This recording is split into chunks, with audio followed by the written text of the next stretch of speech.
बदतमीज बहू।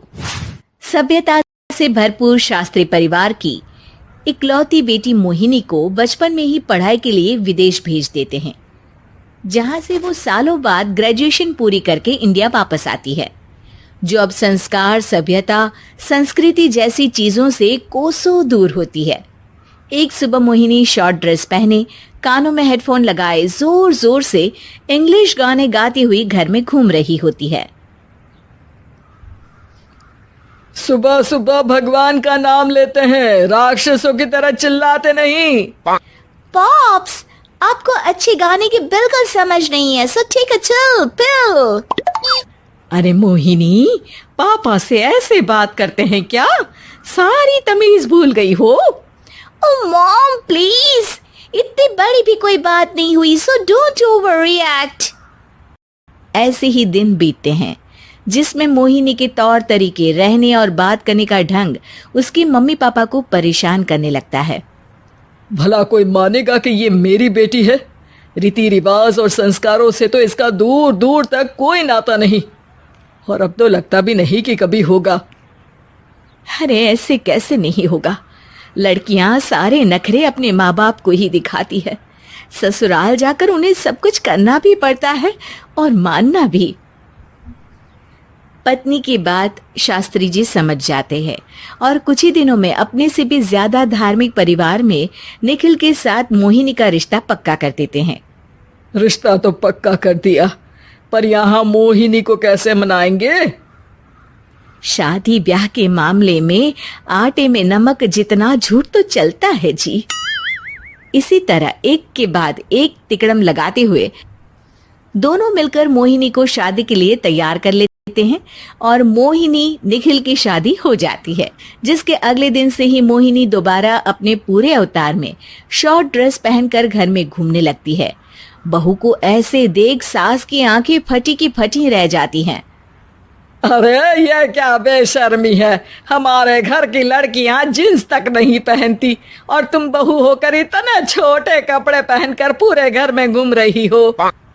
Seriously mom, please आप अपनी इस 80 के दशक वाली सोच में मुझे इंक्लूड मत करो। हाय तौबा, एक तो बेशर्मी दिखाती है, ऊपर से सास के साथ जुबान भी लड़ाती है। अरे जल्दी कपड़े बदल कर आ, घर की पहली आरती तुम्हें ही करनी है। इतनी देर में निखिल भी वहां आ जाता है। माँ, पापा आने वाले हैं, पूजा का सारा सामान तैयार है ना? ये पूजा हमेशा मेरे बॉयफ्रेंड्स के पीछे पड़ी रहती थी और अब हस्बैंड के पीछे भी आ गई। मोहिनी की बातें सुन सास तो अपना सिर पकड़ लेती है, लेकिन निखिल किसी न किसी तरह उसे पूजा के लिए कन्विंस करके कपड़े चेंज करने के लिए भेज देता है, जिस पर पूजा खत्म होने के बाद वो एक बार फिर अपनी शॉर्ट ड्रेस में आ जाती है। बहू, ये क्या तरीका है? संस्कार नाम की कोई चीज है या नहीं? नहीं ससुर जी, संस्कार मेरा दूसरा बॉयफ्रेंड था, अब तो मेरा उससे कोई कांटेक्ट नहीं है। मोहिनी का जवाब सुन के ससुर तो भगवान नाम जपते वहां से चले जाते हैं, लेकिन सास बहू के बीच कहासुनी फिर शुरू हो जाती है, जिसे इग्नोर करते हुए मोहिनी घर से बाहर चली जाती है और देर रात घर वापस आती है। मोहिनी, मैं जानता हूँ कि तुम विदेश में रही हो और तुम्हें वहीं की आदत है, पर यहाँ चीजें कुछ अलग है। अगर तुम उस हिसाब से कुछ एडजस्ट कर लो तो सबके लिए सही हो जाएगा। I am not in a lecture mood. Good night. अगली सुबह मोहिनी देर से उठकर एक बार फिर उसी तरह सबके सामने आती है, जिस पर उसकी सास कुछ बोले उससे पहले ही मोहिनी की दोस्त मोनिका और रेचल वहां आ जाती हैं। Oh hi darling, how are you? OMG, we missed you so much. I missed you too darling. Ram Ram, इन्होंने तो तुमसे भी छोटे कपड़े पहने हैं। अरे तुम लोगों के अंदर कोई शर्म लिहाज बाकी भी है या सब बेच खाई? मोहिनी, तुम्हारी मेड कुछ ज्यादा नहीं बोलती?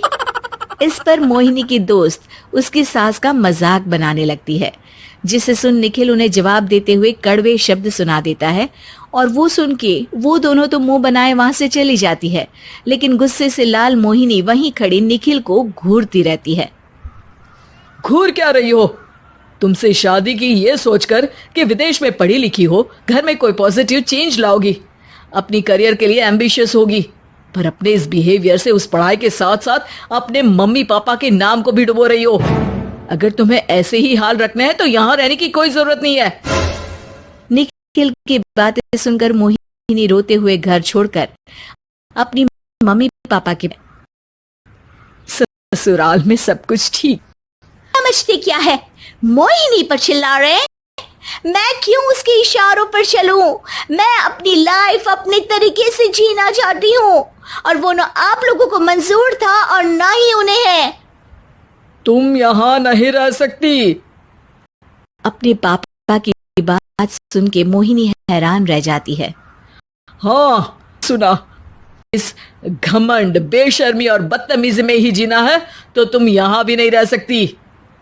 बेटी, मैं मानता हूँ हमारे यहाँ रीति रिवाज बहुत मायने रखते हैं और हमने उन्हीं के ओवरडोज से बचाने के लिए तुम्हें विदेश भेजा था। एक लड़की जो शादी करके घर और बच्चे संभालती है, उससे तुम अपने आप को ज्यादा समझ सको इसके लिए भेजा था।